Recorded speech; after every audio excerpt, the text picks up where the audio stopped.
Hello, welcome again. We're raising questions. We have very few answers, but we do have a really clear roadmap through life and through politics and through all sorts of other stuff that we're going to follow this afternoon or this morning, whenever you're watching. As a matter of fact, what we're going to do is take a look at the American situation and then ask a lot of questions about what's wrong with it. Then there is a lot wrong. The first thing that's wrong is that we're just out of the so-called Kavanaugh hearings and nomination and confirmation. I'm sure you know all about this. A man named Kavanaugh is now on the Supreme Court, and it was a real mess getting him on. A lot of issues came up during that trial, basically. That wasn't just a hearing, that was almost a trial. But let's look at the country where the Supreme Court rules in the first place, rules over some things at least. The American scene right at the moment, somebody brilliantly said, is very, very binary. And because of that, a lot of things issue from our situation. We have a binary, divided situation in America, and we have a Supreme Court and other governmental features that try to get a handle on that. And then we have a sort of philosophy that is called postmodernism that is also feeding into that. And those are some of the questions we're going to raise today. Now, first of all, again, America is in a very binary situation. It's really, really divided. And there's a list of divisions that you can go through. There's probably at least a mile long. I have about a half mile of a list. Everything in the states, it seems to me, at the moment is very, very tribal. We are divided up into different factions, in other words. And some of those are the Republicans against the Democrats. You saw that very clearly in the hearings. And also there are progressives versus traditionalists. Progressives have kind of grabbed that label to make themselves feel like they're more advanced than, let's say, regular Democrats. I like that. Also, we have the old versus the young, the people who grew up with the iPad, the iPhone, etc., versus those of us who did not. That's just an example.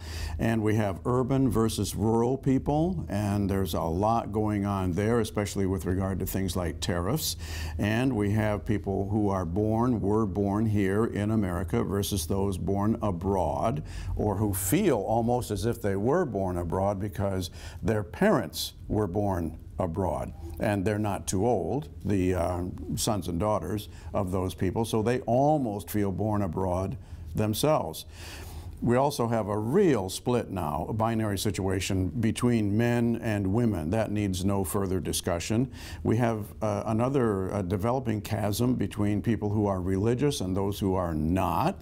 And also we have a very big difference between, in general, people who look to some things as very, very sacred, and other people look at those things, like the Supreme Court, as very profane. Just a regular old thing that you can treat in a way that shows not very much respect for it.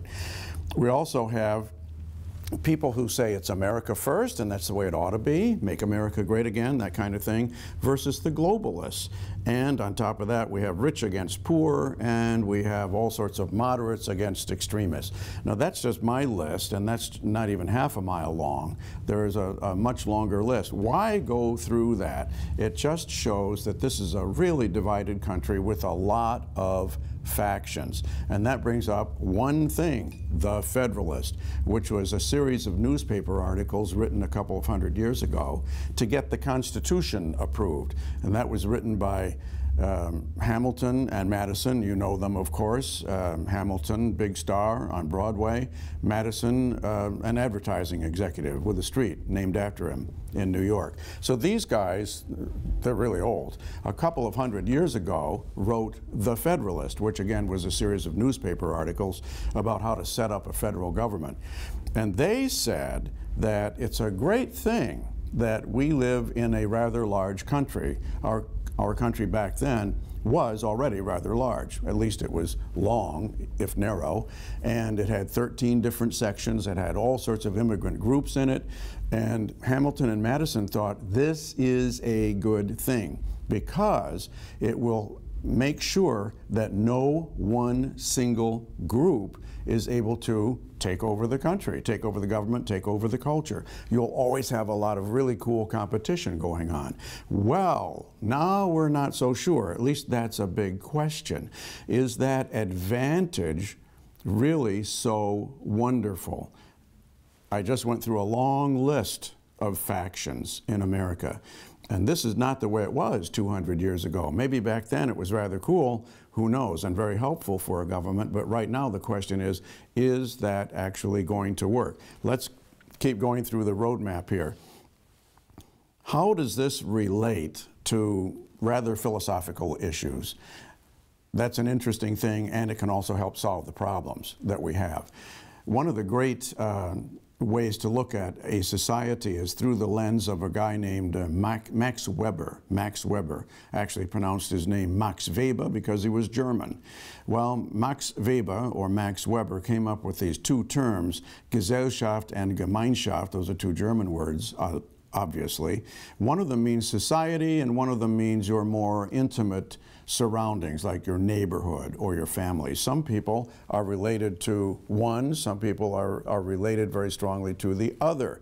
A lot of people wake up in the morning and they say, I am really devoted to the macro picture. I really love the macro picture. I relate to that very strongly.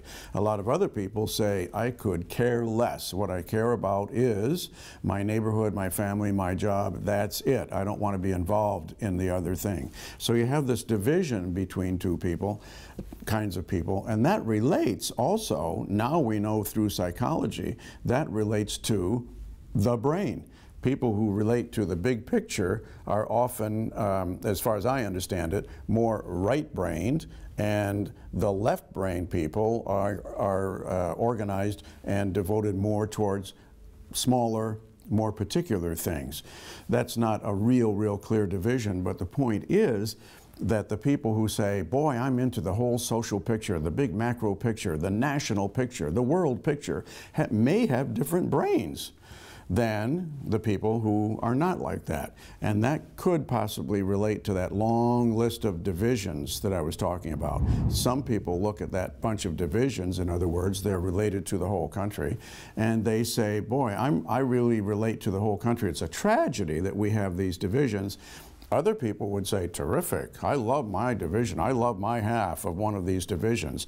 You know, I'm very religious. I live in the country. That's the way to live. That's true devotion to the way things ought to be. So when we're dealing with politics, in other words, we're dealing also with psychology. And I think one big question is, how could we bring in more psychology to help solve political problems? That would be at least interesting and probably also very helpful. Now let's go back to that hearing that I was talking about, that near trial that Mr. Kavanaugh, Judge Kavanaugh, was involved in. One of the huge issues that was involved in there was, would he voluntarily submit to another FBI examination of his past? He didn't seem to feel like he ought to do that because he's been through it 6 times already. And those FBI examinations, by the way, I've been through one myself, are extremely long and pesky. They don't just call up your parents and say, is this a good boy? They will go to people like the parents of an ex-girlfriend. And if the parent that they talk to happens to be a dedicated alcoholic, doesn't matter. They still will talk to him, and they will write down what he says about you, and they will put that into your file in Washington, D.C. And good luck trying to get to that file. It's very difficult. So it was easy to understand Kavanaugh when he was sitting there. Boy, this is not just a few phone calls to a few people. This is going to be another rigorous examination. I've been through it 6 times. Well, what are the broader issues that are related to that? The broader issue related to that is connected to what some of the Democrats on the hearing said, basically, if you're innocent of the charges against you, of these very serious charges being brought against you, if you're innocent, why are you afraid of another FBI examination? I really question that. Is that a good tactic? Is that something we ought to submit people to or make people submit to? There are 2 or 3 ways to look at it, but the thing that frightens me is that the Democrats said, this is only a job interview, you know. This is not a courtroom procedure, so you have no right to the presumption of innocence. We don't have to presume that you're innocent. We want to examine this, and we want you to defend yourself. Now, that's a little scary. What if you go to a real job interview? He wasn't just getting a job interview. We all know that. That was a joke. What if you go to a real job interview and the chairman of the board says, well, Mrs. Johnson, we'd like to know, you're very qualified, but are you planning to get pregnant? Because if you're planning to get pregnant, we don't want you here. You're gonna quit for a while and take care of the kid and then beg for your job again. You know, there are people like that. Well, what if the person being interviewed says, well, I have no plans to get pregnant, and the guy on the other side of the desk says, well, listen, we have a board here consisting of doctors and other people, and we want to submit you to an examination, as a matter of fact, rather constant examination, to make sure that you have no plans for getting pregnant. We really are interested in that. Now, that would obviously be pretty sick. And nobody would defend that by saying, well, this isn't a courtroom, you know. This isn't a criminal trial. We all know, in other words, you have certain rights. Just because you have certain rights, just because there is such a thing as fairness and justice, and those are anchored more in ethics and morality and religion and philosophy than they are in the law. The law is just the cream of the crop, or let's put it this way, the tip of the iceberg. So again, that was really scary when they started asking the judge, if you're so innocent, why are you afraid? I mean, what's next, right? Another guy wants to become a member of the Supreme Court. Do the Republicans turn on him or her and say, if you're innocent, why don't you submit to the rack? We've got a really cool modern rack right in the basement. It's right in the dungeon. It's very clean. It won't hurt if you're innocent. You know, this gets pretty sick. All right, let's go on from there. How can we take care of all of this, or at least how can we try to understand it? This is another thing that I would just say is interesting, maybe even helpful. What has led to the undermining of respect for the Supreme Court, of respect for the presumption of the innocent, of innocence before guilt? What has led to these changes? We saw during those hearings a lot of disrespect. We had almost near mobs running into federal buildings and shouting at lawmakers and disrupting the process, which in my opinion raises a lot of questions. You know, nobody shot anybody, but still that went quite far, disrupting the decorum of the proceedings. And decorum and peace and quiet are very, very important. All right, so what are we going to do about it?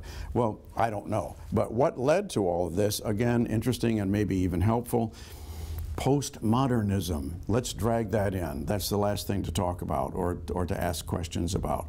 In the universities after World War II, there were a lot of people teaching who felt like, boy, it's just about the end of the world. It's a good thing we won the war, but we almost saw the end of the world. We had the Japanese dictators, the Italian dictator, and also that German guy, the Führer, Hitler. They almost won. If we hadn't exerted ourselves as hard as we had, we would have lost. And then university professors and others found out about the Holocaust, and they found out also about, as everybody else did, they found out about the nuclear bomb. And it looked like a brand new and really sick world in a lot of ways. It looked like the death of anything ethical, moral, or religious or divine or anything like that. At least it looked that way to a lot of people. Well, as a result of that, in literature and in politics and in psychology, you got a movement called postmodernism. In other words, we got to move past the modern age here and get into a postmodern world. And what we've seen, they would say, is, again, the death of assumptions that we used to make that were obvious, like you don't try to kill 6 million of your own citizens. Even that kind of thing was violated during the Holocaust. So what basically happened in the universities was, to some extent, I'm not saying everybody taught like this, but there was a general movement that said, you know what, we can't figure out what the truth is. We used to think we knew what to do, just as human beings. Again, you don't try to kill 6 million of your own citizens. And it turns out that's not true. There are people who can take over and act as if they had never heard of that. So maybe, boy, who knows, maybe it's impossible for people to find out what is good and right and true. And so, as a result, we have to kind of make it up as we go along. We can't just go back to the Bible, Old Testament, New Testament. We can't just ask, what would Buddha do? Things like that. Because the truth is, there is no truth. There is no truth. If there were truth, Hitler, Mussolini, etc., who were not stupid at all, they would have known the truth. They would have known you don't do stuff like what they did. So maybe there just is no truth, and we can't find out what the truth is because there is no truth. Well, what's that got to do with these other questions we've been raising today? That's one reason why we have so much division in the U.S. and so much disrespect for our institutions, as we saw in the circus around the Supreme Court nomination. That's one reason why we have a mess, is because of this postmodernism. And as a result of it, again, men can say one thing, women can say another.